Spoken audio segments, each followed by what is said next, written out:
Hello दोस्तों, नमस्कार। आप सभी का स्वागत है आपके अपने यूट्यूब चैनल ध्रुवे की दुनिया 750 में।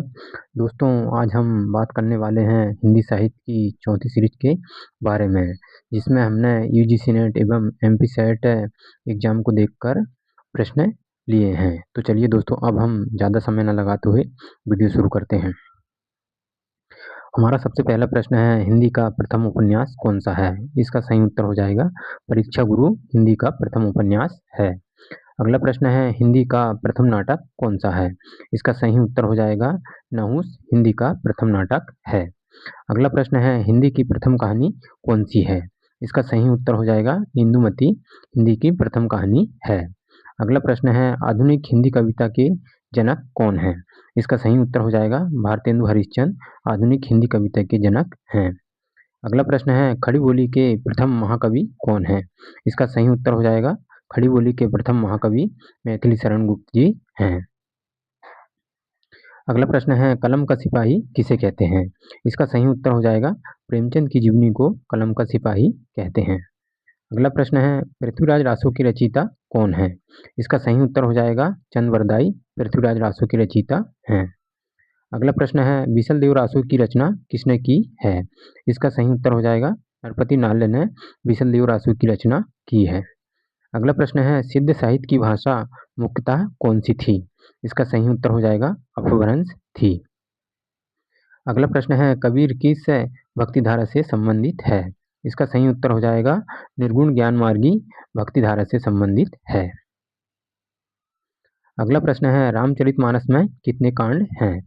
इसका सही उत्तर हो जाएगा रामचरितमानस में 7 कांड हैं। अगला प्रश्न है, विनय पत्रिका की रचयिता कौन है?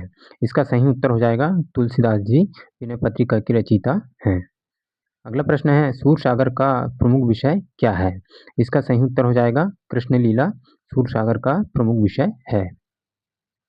अगला प्रश्न है, पद्मावत किस शैली में रचित है? इसका सही उत्तर हो जाएगा प्रेमाख्यान शैली में रचित है। अगला प्रश्न है, रसखान किस भक्ति शाखा से जुड़े हैं? इसका सही उत्तर हो जाएगा रसखान कृष्ण भक्ति शाखा से जुड़े हैं। अगला प्रश्न है, हित 84 के लेखक कौन है? इसका सही उत्तर हो जाएगा हित हरिवंश हित 84 के लेखक हैं। अगला प्रश्न है, रीतिकाल का प्रथम आचार्य किसे माना जाता है? इसका सही उत्तर हो जाएगा केशव दास जी को रीतिकाल का प्रथम आचार्य माना जाता है। अगला प्रश्न है, रसिक प्रिया किसकी रचना है? इसका सही उत्तर हो जाएगा रसिक प्रिया केशव दास जी की रचना है। अगला प्रश्न है, बिहारी सतसई किस रस के लिए प्रसिद्ध है? इसका सही उत्तर हो जाएगा बिहारी सतसई श्रृंगार रस के लिए प्रसिद्ध है। अगला प्रश्न है, भूषण किसके आश्रित कवि थे? इसका सही उत्तर हो जाएगा भूषण शिवाजी के आश्रित कवि थे। अगला प्रश्न है, शिवराज भूषण के रचयिता कौन है? इसका सही उत्तर हो जाएगा शिवराज भूषण के रचयिता भूषण जी है। अगला प्रश्न है, हिंदी नवजागरण के अग्रदूत कौन माने जाते हैं? इसका सही उत्तर हो जाएगा भारतेंदु हरिश्चंद्र हिंदी नवजागरण के अग्रदूत माने जाते हैं। अगला प्रश्न है, अंधेर नगरी किसकी रचना है? इसका सही उत्तर हो जाएगा अंधेर नगरी भारतेंदु हरिश्चंद्र जी की रचना है।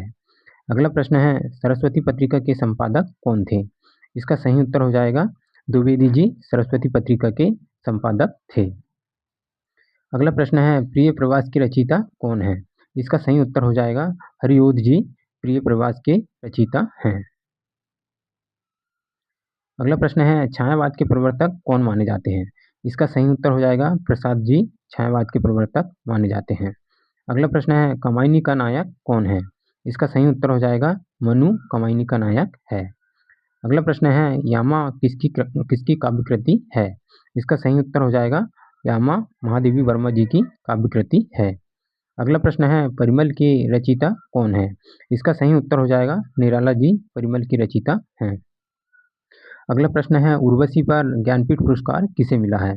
इसका सही उत्तर हो जाएगा दिनकर जी को उर्वशी पर ज्ञानपीठ पुरस्कार मिला है।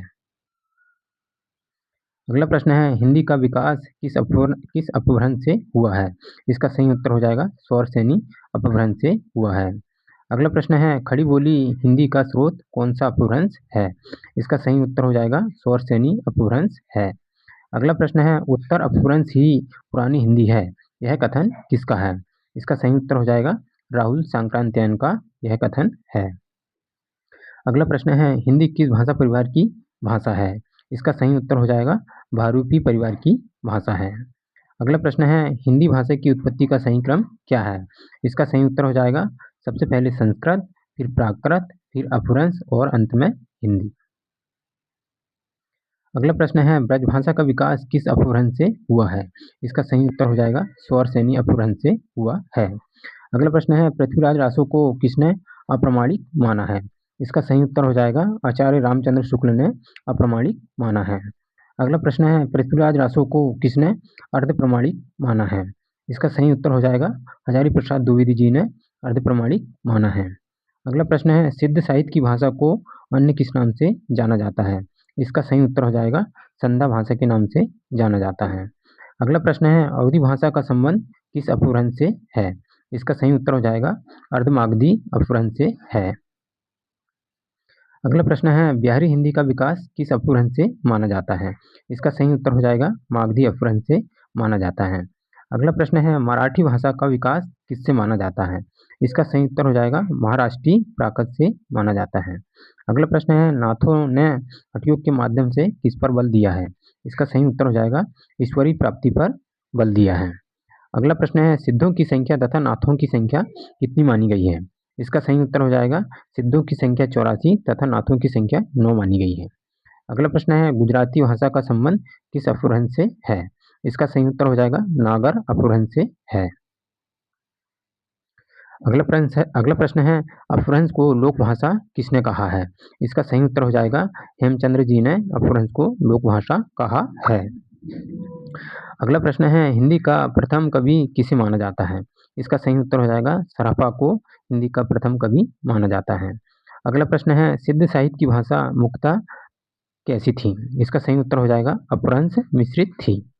अगला प्रश्न है, वे तूतीय हिंद के नाम से कौन प्रसिद्ध है? इसका सही उत्तर हो जाएगा अमीर खुसरो प्रसिद्ध है। अगला प्रश्न है, अमीर खुसरो की काव्य प्रवृत्तियों में इसका प्रयोग किया गया है?